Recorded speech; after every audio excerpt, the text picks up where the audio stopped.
Hello everyone, welcome to my YouTube channel. तो guys, दिसंबर जाने वाला है और नया वर्ष नई उम्मीदों के साथ हमारी प्रतीक्षा कर रहा है।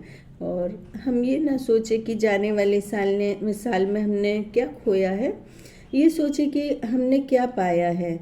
और यदि हम शिद्दत से चाहे तो खोई हुई चीज़ भी वापस मिल जाती है, चाहे वो किसी भी रूप में मिले। और नए साल से पहले हमको लड़ाई झगड़ा भुला देना चाहिए और नए साल के लिए लड़ाई झगड़े का नया सिलेबस तैयार करना चाहिए। और मुझे भी कई वर्षों पहले दिसंबर एक बहुत बड़ा टास्क दे गया था, जिसको पूरा करना तो क्या, जिसके बारे में सोच भी नहीं सकती थी। और वो दिसंबर की रात मेरे लिए इतनी भयावह और दर्द भरी थी कि लगता था कि मुझे बीच समुद्र में नाव में ले जाकर छोड़ दिया हो और मेरे पास कोई रास्ता नहीं था। और उस समय मेरी मदर को 3rd स्टेज का कैंसर था और मैंने अपनी ख्वाहिशों की नाव को खुद ही समुद्र में डुबो दिया। और कुछ गुजरे हुए मीठे पल और एहसासों के साथ भगवान के द्वारा दी गई जिम्मेदारियों को पूरी करती आ रही हूँ। तो गाइज, आज मैं एकाकी जीवन के नीरस कहानी अधूरी ख्वाहिशों के बुनते ताने बाने का पार्ट 4 लेकर के आई हूँ। और आप इस स्टोरी को पढ़ें, क्योंकि मैं जो भी स्टोरी लिखती हूँ हमारे समाज के इर्द गिर्द घटित हुई घटनाओं से प्रेरित होकर लिखती हूँ। तो गाइस, जनवरी की गुलाबी सर्दी का मौसम था, थोड़ी थोड़ी सुनहरी धूप थी और जो घास पर ओस पड़ी हुई थी वो धूप की वजह से सूखने लगी थी। और उर्मी ऑफिस जाने की तैयारी कर रही थी, तो उसने पतीले में चावल बनने के लिए रखे, दूसरी तरफ में दाल बनने के लिए रख दी, क्योंकि ऑफिस के बाद उसको अपनी मदर के घर भी जाना था।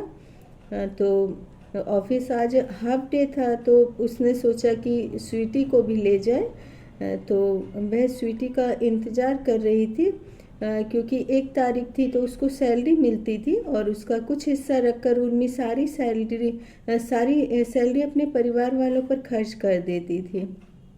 और स्वीटी को उर्मी के घर से ज़्यादा अच्छा उर्मी की मम्मी का घर लगता था, जिनको कि वह दादी बोलती थी, क्योंकि उनका घर बहुत बड़ा था, काफ़ी बड़ा किचन था, किचन में ही पूजा घर था और घर में एक मिट्ठू था। सारा दिन वो किसी न किसी का नाम लेता रहता था और घर के सामने काफ़ी बड़ा ग्राउंड था। स्वीटी उस ग्राउंड में अपनी बुआ जी के साथ वॉक करती थी और उर्मी शाम को अपनी मम्मी के घर से वापस आ गई और रात भर सोचती रही प्रभात को क्या जवाब दे, क्योंकि जहाँ एक तरफ प्रभात बहुत हंसने बोलने वाला और दोस्तों से घिरा रहने वाला था, वहीं उर्मी बहुत शांत रहती थी और उसके इर्द गिर्द हमेशा एकदम एकांत और सूनापन होता था।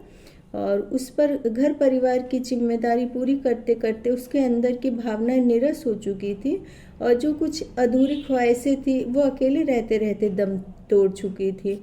और प्रभात ऑफिस के दूसरे लोगों के से काफ़ी अलग था, लेकिन कभी भी उर्मी ने उसके बारे में सोचा नहीं था, क्योंकि गाइज कई बार ना ऐसा होता है कि कोई इंसान हमको अच्छा लग जाए तो उसको हजारों कमियों के साथ भी हम एक्सेप्ट कर लेते हैं।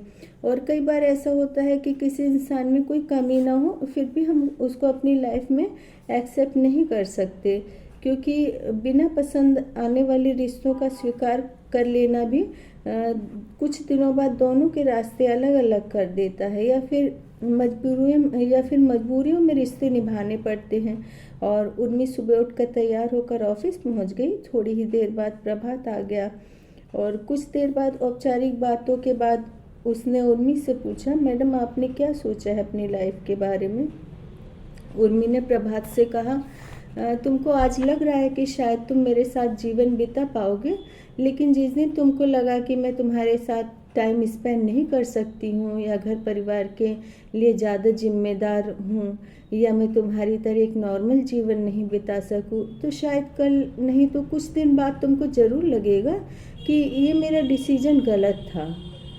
गाइस, जब हम खुद से कोई डिसीजन ले लेते हैं और वो डिसीजन गलत हो जाता है तो घर वाले भी हमारे खिलाफ हो जाते हैं और ना उनको एक बहाना मिल जाता है कि तुम्हारा तो ये डिसीजन ही गलत था, तो हम तुम्हारा क्यों साथ दें। और कई बार ऐसा भी होता है कि माता पिता के गलत डिसीजन का रिजल्ट भी बच्चों को ही भोगना पड़ता है। और प्रभात को उर्मी की बात कुछ हद तक सही लगी और कुछ दिनों के बाद प्रभात ने अपने घर वालों की पसंद से शादी कर ली और वो अपनी शादीशुदा ज़िंदगी में बहुत खुश था। और अब उर्मी की छोटी बहन कॉलेज में प्रोफेसर के पद पर जॉब पर लग गई थी और उर्मी भी अब 40+ हो चुकी थी। अब समाज और परिवार वाले उर्मी पर शादी का और ज़्यादा दबाव डालने लगे थे।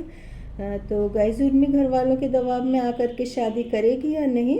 तो आप नेक्स्ट स्टोरी एकाकी जीवन की नीरस कहानी का शीर्षक अधूरी ख्वाहिशों के बुनते ताने बाने देखिए और मुझे सब्सक्राइब कीजिए।